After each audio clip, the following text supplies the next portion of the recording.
하늘아버지, 온양교회에서 둘째 날 또 말씀을 선포할 수 있도록 은혜 베풀어 주셔서 감사합니다. 이 자리에 성령 충만함으로 역사하여 주셔서 선포되어지는 모든 말씀들이 하나님의 음성으로 우리 모든 성도님들의 마음속에 새겨지게 하여 주시고, 또 하나님께서 우리에게 어떤 약속들을 가지고 계신지를 꼭 함께 느끼며 공감하며 새로운 결심을 가지고 이 자리를 나설 수 있도록 축복하여 주시옵소서. 예수님 이름으로 기도드렸습니다. 아멘.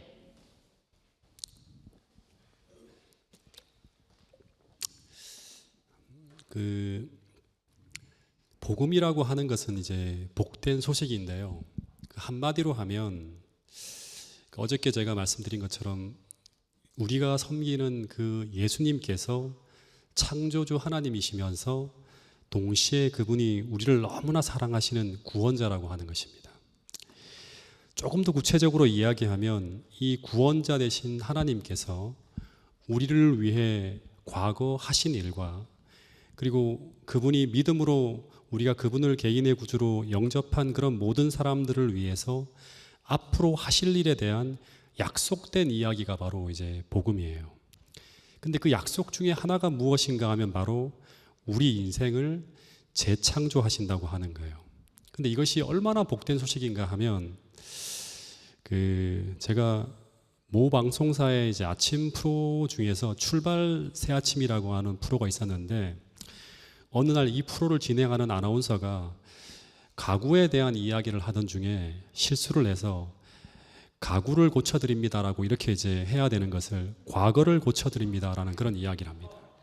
그래서 옆에 있는 파트너가 방송 사고가 난 거거든요. 그래서 임기응변식으로 과거도 고쳐주는 그런 데가 있으면 얼마나 좋겠습니까? 라면서 이야기를 하면서 한바탕 웃어 넘기게 됩니다.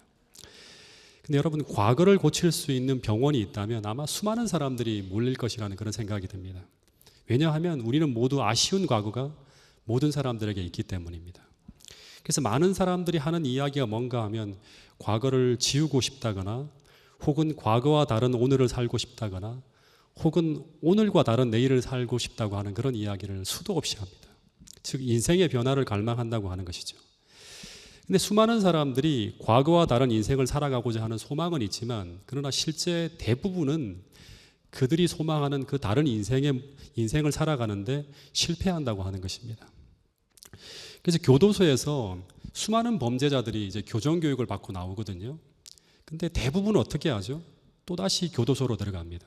전과가 1범, 2범, 3범, 심지어 11범 하면서 그 숫자가 늘어나는 인생을 평생 살다가 삶을 마치기도 한다고 하는 것입니다. 근데 그들이 다른 인생을 살고 싶어 하지 않아서 그럴까요? 그렇지 않고 대부분의 사람들은 우리 마음 깊은 심연에는 어떤 갈망이 있는가 하면 진짜 선하게 살고 싶고, 진실하게 살고 싶고, 복된 인생을 살고 싶어 하는 그런 마음들이 대부분의 마음 속에 있어요. 심지어 과거를 후회하는 어떤 분들은 어떤 말을 하는가 하면, 내가 과거의 그 실패한 지점으로 다시 돌아간다 그러면 절대로 다시는 그렇게 살지 않겠다고 하는 그런 말을 하는 사람도 있어요. 근데 과연 그분들이 그런 소망처럼 인생의 그 과거 지점으로 다시 돌아간다고 하면 다른 선택을 하면 다르게 살아갈까요? 제 생각에는 대부분의 사람들은 실제로 다시금 그 지점으로 돌아간다 하더라도 우리는 과거와 별반 다름없이 똑같은 인생을 살게 될 것이라고 하는 것이 제 생각입니다.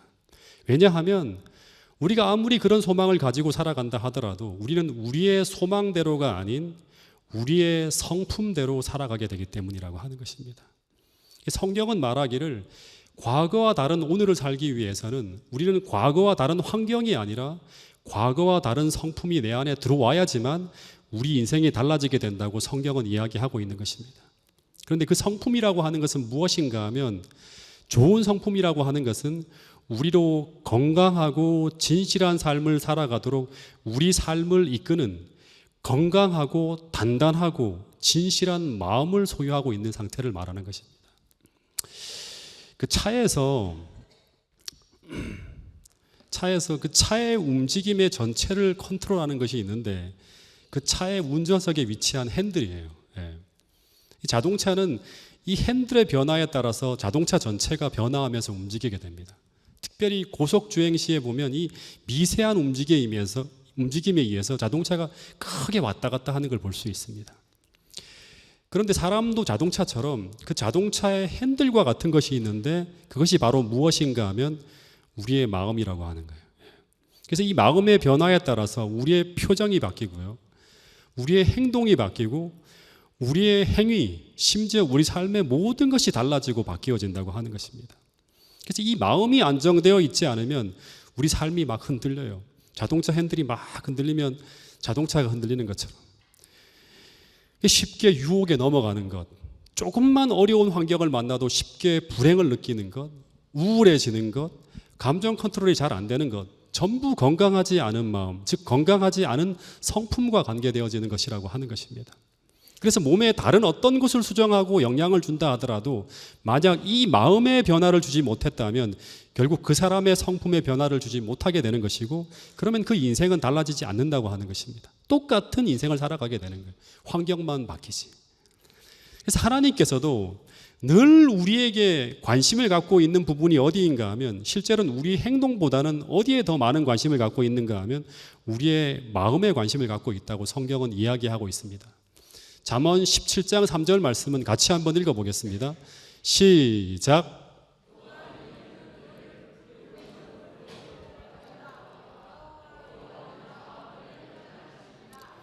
하나님은 우리의 마음을 끝없이 건강하고 단단하고 하나님이 원하시는 그 뜻을 향해서 견고하게 살아갈 수 있는 그런 마음으로 우리가 변화되기 위해서 끝없이 하나님은 우리의 마음을 연단하신다고 하는 거예요. 그래서 인생이 바뀌어지려면 우리의 마음이 바뀌어야 되는데, 이제 중요한 것은 어떻게 하면 행복한 인생을 살기 위해서 우리 마음이 하나님이 원하시는 그런 건강하고 행복한 삶을 누릴 수 있는 그런 마음으로 바뀌어질 수 있을까? 이제 그 답을 찾아봐야 됩니다. 그 요한복음 3장에 보면 이 니고데모라고 하는 사람이 예수님을 찾아가서 대화를 하는 이야기가 나옵니다. 이 니고데모라고 하는 사람은 오랫동안 교회를 다닌 사람이에요. 한 60년 가까이 교회를 다닌 모태신앙인이고 성경을 아주 많이 하는 그런 종교 지도자였어요. 근데 이 사람에게 한 가지 고민이 있었습니다. 60년 이상 유대교에서 신앙생활을 해왔는데 근데 삶의 변화가 일어나지 않고 있는 자신을 보면서 너무나 곤고한 마음을 가지고 살아가고 있었던 그런 종교인이었어요. 그러다가 이 사람이 어느 날 예수라는 청년이 하나님이 보낸 교사라고 하는 확신을 가지고 어느 날 밤에 예수를 찾아갑니다. 근데 그때 이 사람이 예수님과의 첫 만남에서 이런 말을 해요. 당신은 하나님이 보내신 분이 맞다고. 그렇지 않다면 이런 일을 행할 수가 없지 않냐고 하면서 그런 이야기를 해요. 근데 그때 예수님이 이 니고데모라는 사람에게 이런 말을 해요. 내가 진실로 내게 이르노니, 진실로 내가 한다는 말은 정말 너한테 말하는데 뭐라고 하는가 하면 사람이 거듭나지 아니하면 하나님 나라를 볼 수 없다고 하는 그런 말을 해요.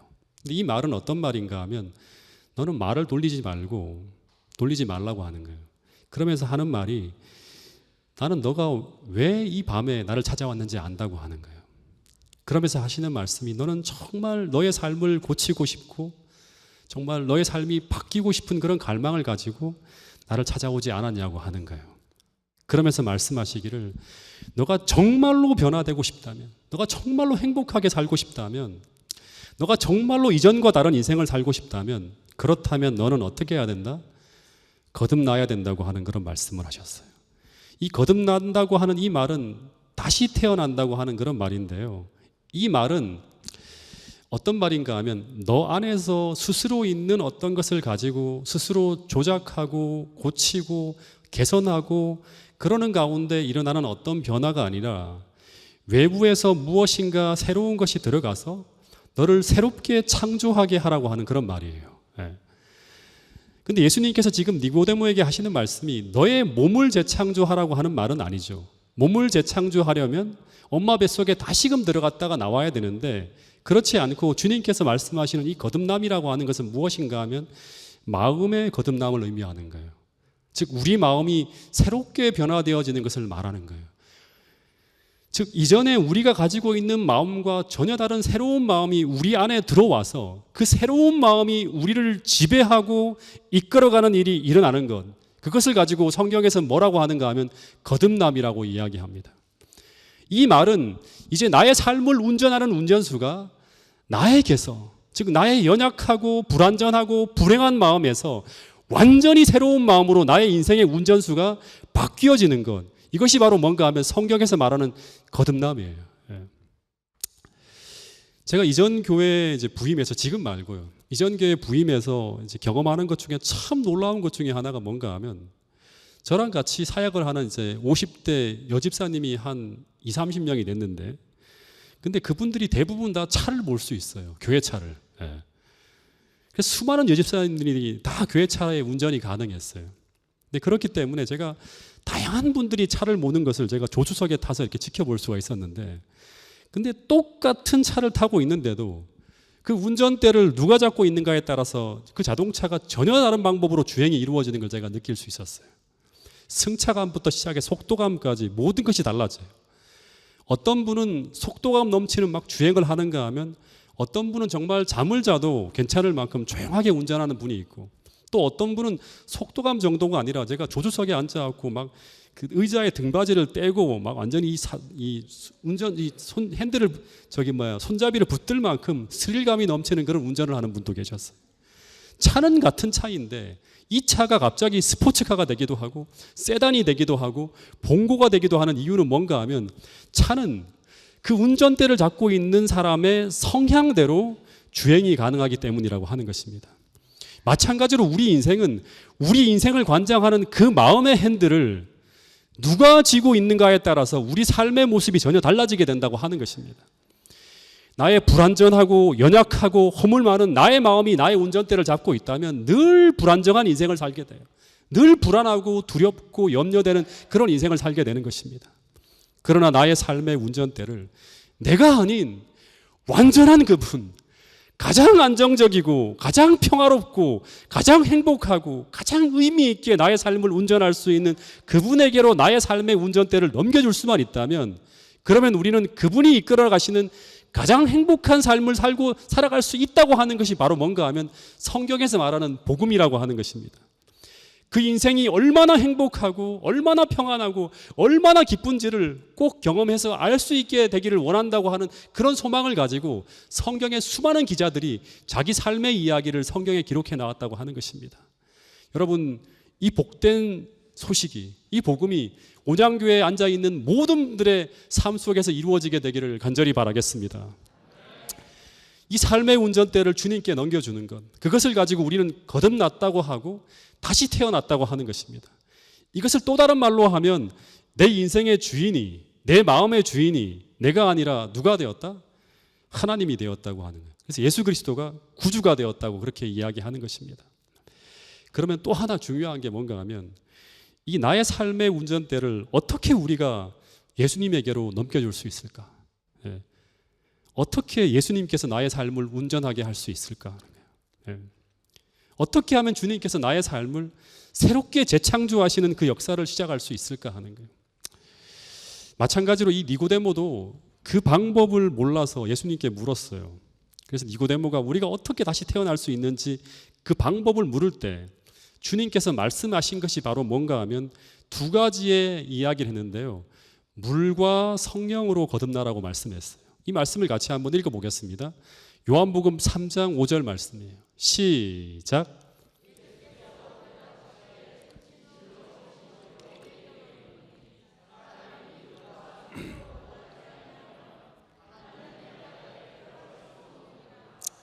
예, 물과 성령으로 나지 아니하면 그 하나님께서 말씀하신 그 영광스러운 그 감동적인 천국, 그 행복한 삶으로 나가는 것이 불가능하다고 합니다.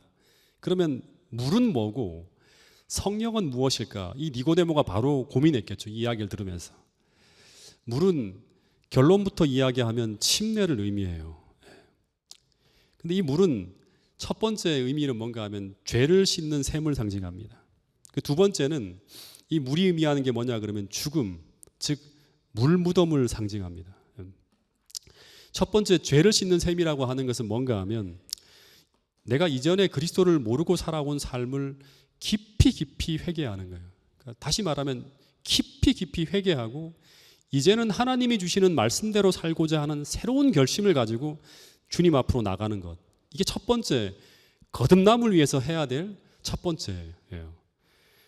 두 번째는 뭔가 하면 물무덤이라고 하는 것은 이 뭔가 하면 죽음인데요. 이제 나의 마음대로 살아가던 나의 자아가 그리스도와 함께 물무덤 속으로 들어가서 그리스도와 함께 죽는 것을 상징적으로 표현한 게 바로 뭔가 하면 이 물이라고 하는 거예요. 조금 더 쉽게 말하면 과거에 나의 죄된 욕망에 이끌려 살아온 삶을 회개하고, 두 번째는 이제 나의 의지를 주님께 드리는 거예요. 이것을 가지고 뭐 자아의 죽음이라고 하기도 하고 자기를 포기하는 것이라고 표현하기도 합니다. 근데 이것이 바로 뭔가 하면 우리 삶의 운전대를 주님께 넘겨드리는 거예요. 이 두 가지의 어떤 그런 경험을 통해서. 근데 그렇게 주님 앞으로 나올 때 우리는 하나님의 백성으로 주님 앞에 간합되어져서 주님의 완전한 소유가 되어진다고 하는 거예요. 그리고 그것을 예식을 통해 표현하는 것이 바로 뭔가 하면 침례라고 합니다. 베드로전서 3장 21절에 보면 이거를 정확하게 이렇게 설명하고 있는데요. 같이 한번 읽어보겠습니다. 물은 시작.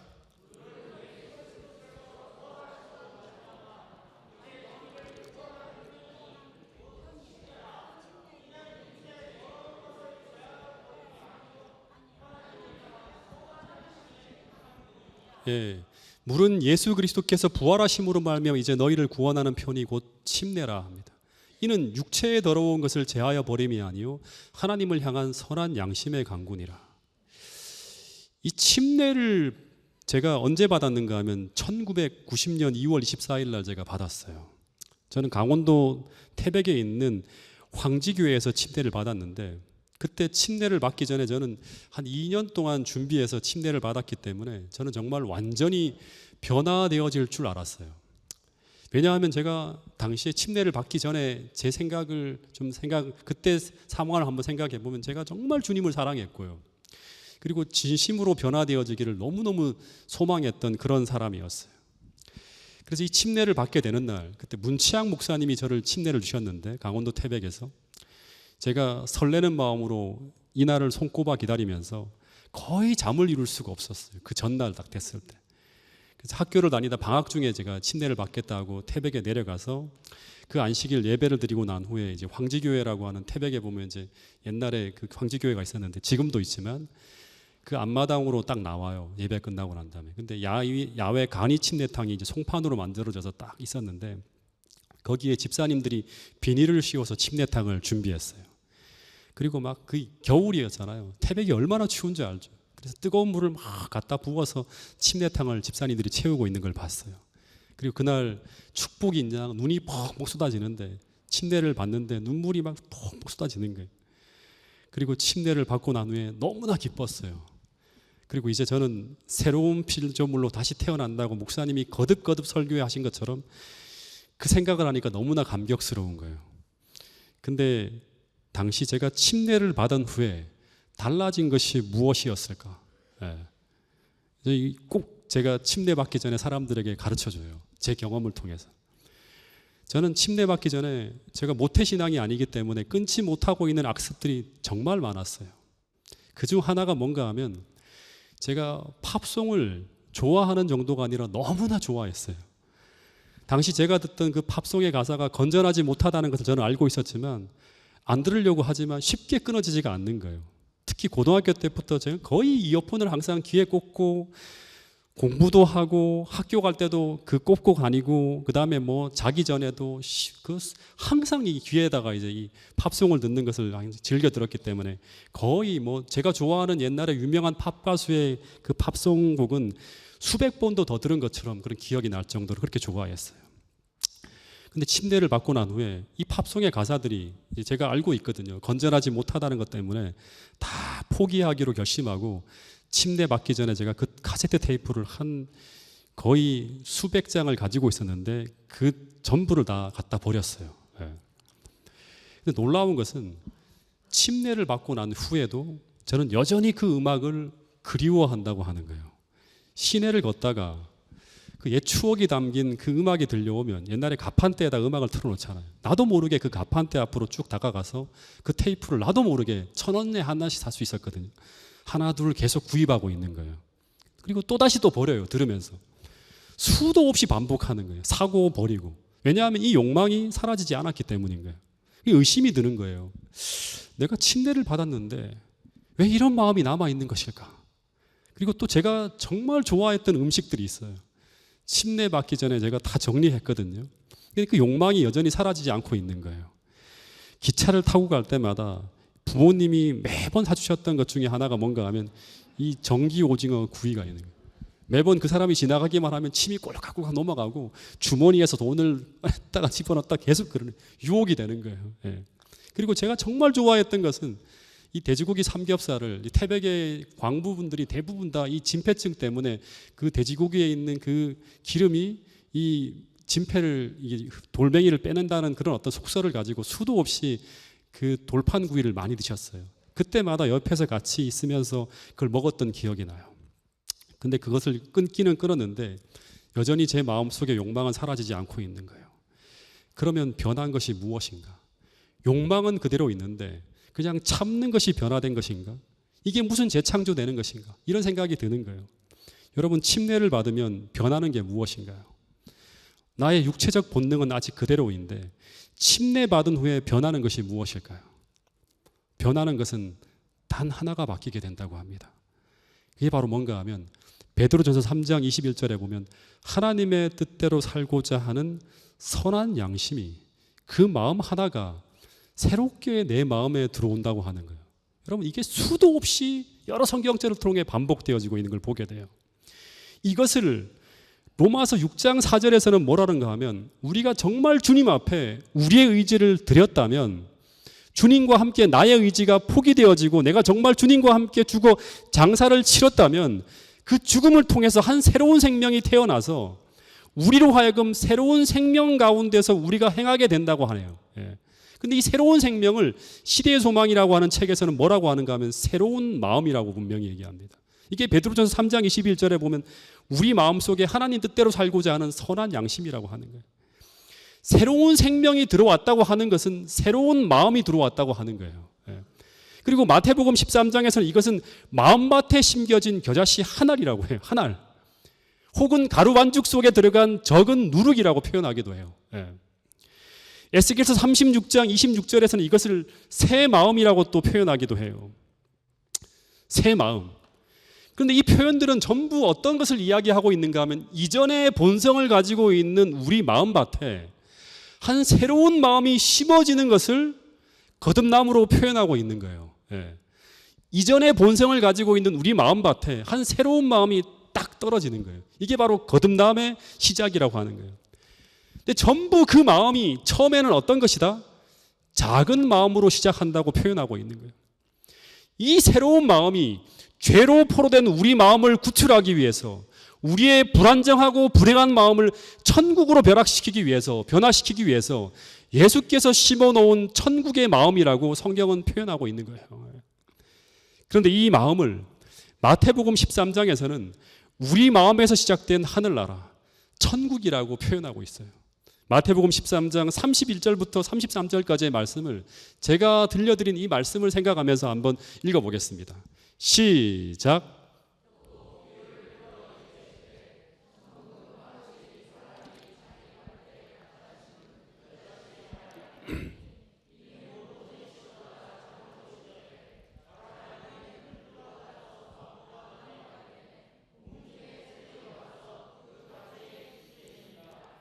또 비유로 말씀하시되 천국은 마치 여자가 가루 서말 속에 갖다 넣어 전부 부풀게 한 누룩과 같으니라.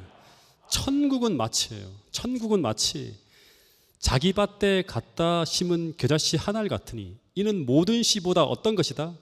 아주 작은 것이라고 하는 거예요. 근데 나중에 어떻게 된다? 엄청나게 거대한 나무가 된다고 하는 거예요. 본문을 보면 이 마음은 겨자씨처럼 처음에는 너무나 작은 것이에요. 근데 이것이 심어지기만 하면, 생명의 싹을 틔우기만 하면 겨자나무처럼 거대하게 성장해 나간다고 하는 것입니다. 누룩처럼 번져간다고 하는 것입니다. 근데 이 새로운 마음이 내 마음에 심겨지고 자라가고 번져가는 것을 경험하는 것, 이것을 우리가 이 땅에서 경험하는 뭐다? 천국이라고 하는 거예요. 은혜의 왕국이라고 하는 것입니다. 이것을 품성의 변화라고 하는 거예요. 그러니까 품성의 변화는 우리 마음에 천국이 임하였다고 하는 것을 증명하는 거예요. 그런데 이 왕국을 이 땅에서 경험한 사람이 저 영원한 하늘나라에 살 수 있다고 하는 거예요. 이 경험이라고 하는 것이 무엇일까? 구체적으로 우리가 알아야 되는데요. 제가 대학교 1학년 겨울방학 때 침대를 받고요. 그 3월에 개강을 해서 학교에 갔어요. 근데 당시 제가 그 서울 지하철에 1990년대 서울의 지하철역에 보면 엄청나게 많은 사람들이 국어를 하고 다녔어요. 음악을 틀어놓고 지하철역에서 국어하시는 분도 있고 지하철 보도 앞에서 국어하는 사람도 있고 하여튼 지나가는 분들이 수시로 이제 국어를 해요. 근데 저는 그런 분들을 볼 때마다 완전히 얼굴을 탁탁 피하고요. 전혀 한 푼도 안 주려고 했어요. 왜냐하면 동정심이 전혀 일어나지 않는 거예요. 왜냐하면 너무나 게을르게 보였고 사람들이, 그리고 저런 사람들을 구제하면 안 된다고 하는 그런 생각이 들었고, 제가 또 막내라고 하다 보니까 사랑을 주는 거를 잘 받는 것만 알지 잘 하지 못했어요. 언제나 얼굴을 찌푸렸어요. 근데 제가 1990년 2월에 침례를 받고 3월에 이제 학교를 가는데 지하철역에서 어떤 분이 바구니를 놓고 국어를 하는 게 딱 보이는 거예요. 근데 그 옆을 지나가는데 보통 때 같으면 수도 없이 보는 분이고 전혀 관심도 없어야 하는 그런 분들을 보는데 이상하게 갑자기 그분이 가엾게 보이는 거예요. 그러면서 갑자기 머릿속에 떠오르는 생각이 뭔가 하면 첫 번째 떠오르는 생각이 지금도 생생한데요. 나는 침례를 받았다고 하는 생각이 딱 떠오르는 거예요. 넌 하나님의 백성이라고 고백하지 않았냐. 또 하나 스치는 생각이 뭐냐 그러면 그런데 너는 저분이 불쌍하게 보이지 않니 하는 거예요. 근데 그전에는 전혀 떠오르지 않은 생각이 스쳐 지나가는 거예요. 이게 말로 하는 게 아니라 이렇게 말이 들린 게 아니라 그런 생각이 떠오르는 거예요. 근데 그 생각을 무시하고 지나치려고 하는데 이상하게 마음이 불편한 거예요. 양심이 이렇게 작동을 하는 거예요. 하나님의 뜻대로 살고자 하는 그런 마음이 내 마음의 양심으로, 선한 양심이 마음속에 작동을 하는 거예요. 양심에 걸리는 거예요. 그 당시 제 주머니에 지폐를 만지작 해보니까 제가 점심을 먹을 비용과 혹여 저녁 때까지 있으면 저녁 사 먹을 비용, 돌아올 때까지 교통비가 딱 맞게 들어 있었어요. 대략 8,000원 남짓한 돈이 제 주머니에서 이렇게 만져지는 거예요. 1,000원짜리로. 혹시나 점심을 조금 싼 것을 먹고 조금 남으면 제가 학교에서 수업 공강 때마다 재미로 이제 친구들하고 같이 어디로 가는가 하면 차 한 잔 마시거나 아니면 전자오락실에 가서 오락을 하고 했어요, 제가. 예. 근데 이상하게 그날은 평소에 전혀 안 하던 짓인데 그 귀한 돈을 그 구걸하시는 분에게 드리려고 하는 거예요. 근데 그 돈을 드리면 저는 드리는 만큼 즐거움을 잃어버리고 드리는 만큼 불편함과 어려움을 겪게 돼요. 감수해야 돼요. 이상하게 그분을 도와주고 싶은 생각이 드는 거예요. 그런데 그 새로운 마음을 무시하지 않고 그 새 마음을 쫓아 행할 때, 이 로마서 8장에 나오는 거예요. 그 새 마음을 쫓아 행할 때, 순종할 때 어떤 일이 벌어지는가 하면 생애 최초로라고 말할 수 있을 거예요. 이런 기쁨이 드는 거예요. 바로 이것이 원래 인간이 누려야 할 행복인가 하는 생각이 드는 거예요. 이것이 인간이 잃어버린 사람이 사는 행복인가 하는 생각이 드는 거예요. 나는 지금까지 항상 나만을 위해 살아왔는데, 근데 제가 그분의 손을 잡고 돈을 쥐어드렸는데, 그리고 그분에게 하나님을 꼭 믿으세요라는 전도도 하고 술 드시지 마세요라고 하는 말도 드리고 하나님이 드리라 해서 드리는 것입니다라고 하는 그런 이야기를 하면 제가 돌아오는데요. 근데 이렇게 하면 원래는 제가 더 좋은 점심을 사 먹지 못하고 그렇기 때문에 아까워서 괴로워하고 슬퍼해야 되는데 이상하게 너무나 행복한 거예요. 예. 고재훈이라고 하는 사람은 원래 이런 사람이 아닌데 내가 이런 행동을 하네? 너무나 행복한 거예요. 그리고 하늘을 쳐다보는데 눈물이 핑 도는 거예요. 갑자기. 예. 그리고 이게 뭐랄까? 이게 뭘까? 이게 바로 내 마음에 임한 은혜의 천국이 아닐까 하는 생각이 들었어요. 그럼 제가 무엇을 경험했는가 하면 내 마음에 불어오는 바람을 경험했어요. 이 바람이 바로 요한복음 3장 8절에서 이야기하는 바로 성령의 바람이라고 하는 거예요. 다 같이 읽어보겠습니다. 요한복음 3장 8절 말씀이에요. 시작.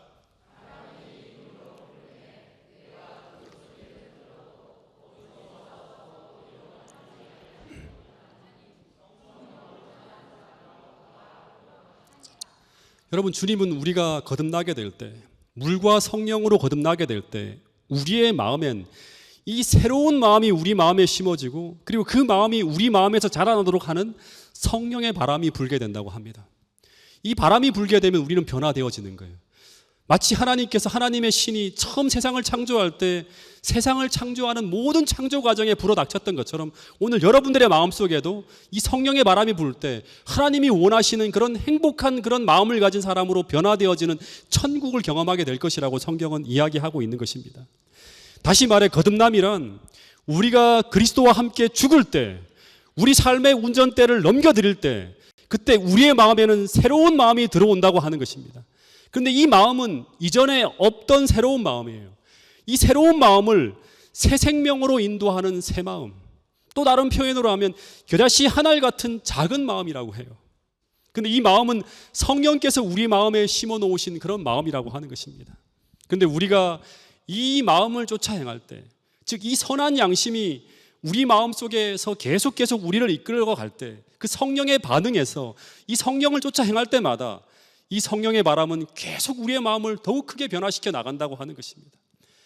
어떻게 변화시켜 나가는가? 이제 더 이상 내가 아니라, 내 마음대로가 아니라 오직 그리스도가 주인 되어지는 그런 성품으로, 그런 품성으로 그리스도의 마음을 품은 자로 끊임없이 변화시켜 나간다고 하는 것입니다. 더 밝고 더 건강하고 더 선하고 이 하늘이 주는 기쁨과 행복으로 충만한 그런 행복한 마음으로 우리의 마음을 변화시켜 나간다고 하는 것입니다. 근데 여러분, 이 이야기가 여기서만 나오는 이야기가 아니에요.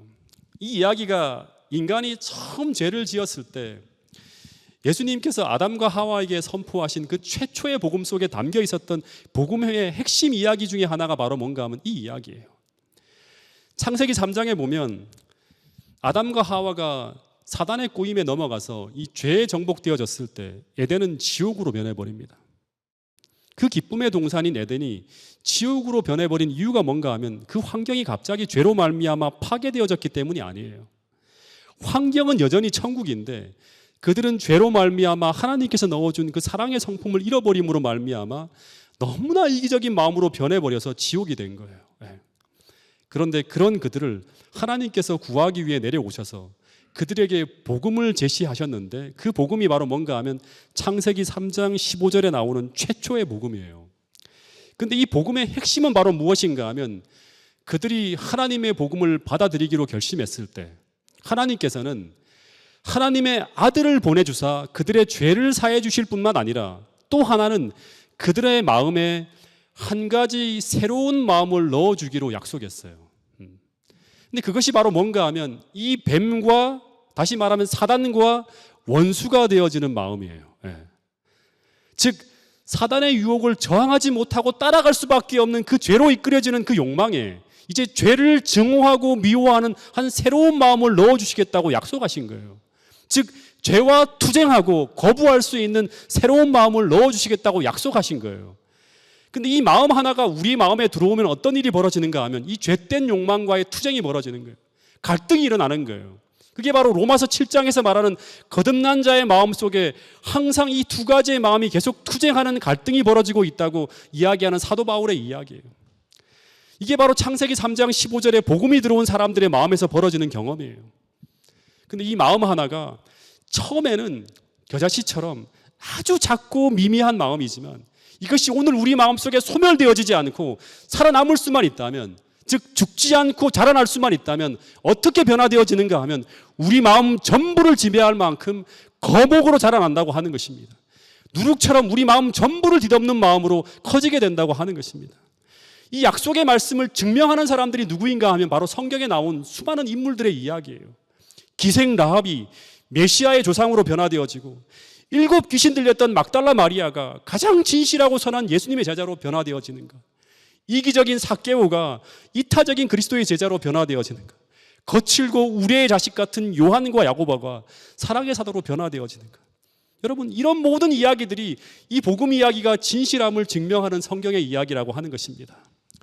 여러분, 그런데 이런 인물들이 오늘 우리가 될 수 있다고 성경은 또 예수님은 오늘 우리에게 말씀하고 있다고 하는 것입니다. 여러분, 하나님은 우리 모두를 그런 사람으로 변화시키고자 오늘 우리 모두를 부르고 있다고 하는 사실을 우리 모두가 꼭 기억할 수 있게 되기를 간절히 바라겠습니다. 그 부르심에 우리 모두가 마음을 열고 그분께 우리 마음을 하나님께 온전히 드릴 수 있는 그런 분들이 온양교회 모든 성도들이 될 수 있기를 간절히 바라겠습니다. 마지막으로 이 예화 하나를 좀 소개해드리고 오늘 말씀을 좀 줄이도록 하겠습니다. 여러분 많은 분들이 아마 이 책을 읽었을 거예요. 이 갈매기 꿈이라고 하는 책을 쓴 이제 리처드 바크라고 하는 사람이 날개의 선물이라고 하는 그런 책을 썼는데, 이 책에 보면 인간이 성취를 향해 전진하는 과정을 이제 뭐에 비유했는가 하면 수영장의 다이빙 때를 예로 들어서 설명을 했어요. 근데 보통 이제 이 다이빙 때에 처음으로 도전하는 사람은 대개 이런 과정을 밟는다고 해요. 처음 며칠 동안은 어떻게 하는가 하면 그 높은 다이빙 대를 쳐다보기만 한대요. 소망만 하는 거예요. 아, 저기서 한번 뛰내려 봤으면 하는 소망만 한다는 거예요. 근데 그 다음에는 어떻게 하는가 하면 그 계단을 조심스럽게 올라간대요. 예. 약간 도전하려고 시도하기도 하는 거예요. 그러다 또 내려온대요. 무서워서 올라가다가 내려오고 올라가다가 내려오고. 그래서 세 번째 단계는 뭔가 하면 도전만 하는 것이 아니라 그 높은 다이빙 대에 이제 탁 올라선다고 합니다. 예. 그러다 이 사람이 이제 마지막으로 여기서 주저하고 돌아오고 하다가 마지막 단계는 뭔가 하면 이제 몸의 체중을 앞으로 기울여서 뛰어드는 거예요. 예. 근데 그때 이 리처드 바커는 뭐라고 하는가 하면 이때 비로소 이 인생이라 불리는 다이빙대가 그 사람의 생애에서 정복되어지게 된다고 하는 그런 이야기를 해요. 왜냐하면 이렇게 한 번만 이 두려움의 다이빙대를 정복한 사람은 그 후에는 더 높은 다이빙대로 올라가서 다이빙하는 것을 두려워하지 않게 되고 심지어 하루 종일 다이빙하는 것을 즐기며 그렇게 반복하며 살아갈 수 있게 된다고 하는 것입니다. 그러면서 이 리처드 바크가 어떤 말을 하는가 하면 마지막에 이런 글을 적어 놓았어요. 1000번을 올라가고 1000번을 뛰어내리고 그러면서 그 다이빙 속에서 두려움은 사라지고 그러면서 비로소 내가 인간이 된다. 이런 기술을 했어요. 근데 저는 이 책을 읽으면서 이 신앙의 원리도 이런 유사한 과정을 거치면서 이루어진다고 하는 생각을 하게 되었습니다. 처음에는 이 신앙의 다이빙 때에서 그냥 머릿속으로만 경험하고 상상만 해요. 그것을 계속 반복하면서 그치는 거예요. 근데 여기서 그치는 사람은 하나님을 경험할 수가 없어요. 소망만 하다가 실제로 행하지 않으면 그냥 이 하나님이 말씀하시는 약속이 무엇인지를 경험할 수가 없어요. 그러다가 머릿속으로 상상만 하는 것이 아니라 이제 신앙의 다이빙대로 올라가는 단계까지 나가요. 근데 여기서 멈추어서 돌아가면 똑같이 하나님을 경험할 수가 없어요. 그러다 마침내 실제 그 아래로 뛰어들게 될 때 드디어 이제 하나님을 경험하며 그 실제하는 은혜의 왕국 속으로 들어가서 그 왕국을 경험하는 사람이 되는 거예요. 이게 바로 진짜 그리스도인이에요. 이 사람들이 바로 처음 교회가 세워질 때 초기 교회 성도들이라고 하는 것입니다. 여러분, 하나님은 이 시간 우리 모두가 하나님께서 말씀하시는 그 영적 모험의 세계 속으로 우리 자신을 던지는 축복의 결심을 우리 모두가 할 수 있게 되기를 간절히 바란다고 하는 사실을 잊지 않게 되기를 간절히 바라겠습니다. 그래서 하나님께서 우리가 천국의 품성으로 재창조하시는 그 놀라운 축복을 경험할 수 있게 되기를 간절히 바라신다고 오늘 저를 통해서 우리 모두에게 말씀하고 있습니다. 이 자리에 참석한 모든 사람들의 심령 속에 하나님께서 제한 없이 축복을 부어주셔서 그 축복의 삶이 무엇인지를 경험하고 누리는 그런 성도들이 모여 있는 곳이 온양교회의 모든 성도들이 될 수 있기를 간절히 바라면서 둘째 날의 말씀을 줄이도록 하겠습니다.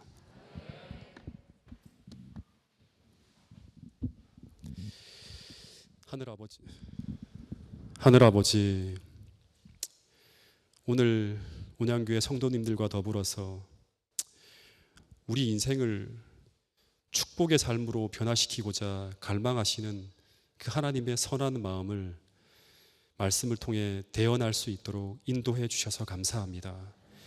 이 자리에 참석한 우리 모두의 마음속에 그 실제하는 은혜의 왕국이 어떻게 경험되어질 수 있는지를 주님, 우리 모두가 꼭 느끼고 깨닫고 돌아갈 수 있도록 도와주시옵고, 그 모든 이야기들을 마음속에만 담고 살아가는 것이 아니라 실제 우리 삶의 운전대를 온전히 주님께 넘겨드리는 그 굴복과 하나님께 온전히 양도하는 그런 선택을 꼭 함으로 말미암아 우리 삶 속에 그 하나님께서 부어주시는 축복의 삶이 이루어지는 것을 경험할 수 있는 모든 온양교회 성도님들이 될 수 있도록 도와주시옵소서. 혹여 처음으로 이 성전을 찾은 발걸음이 있다면 주님 특별히 그 마음속에 호소하여 주시고 이 걸음이 하나님께서 또 섭리하신 축복의 섭리임을 깨닫게 하시고 이 온양교회와 더불어서 또 하늘까지 가는 천국 백성으로 거듭나는 선택을 꼭 할 수 있도록 인도하여 주시옵소서.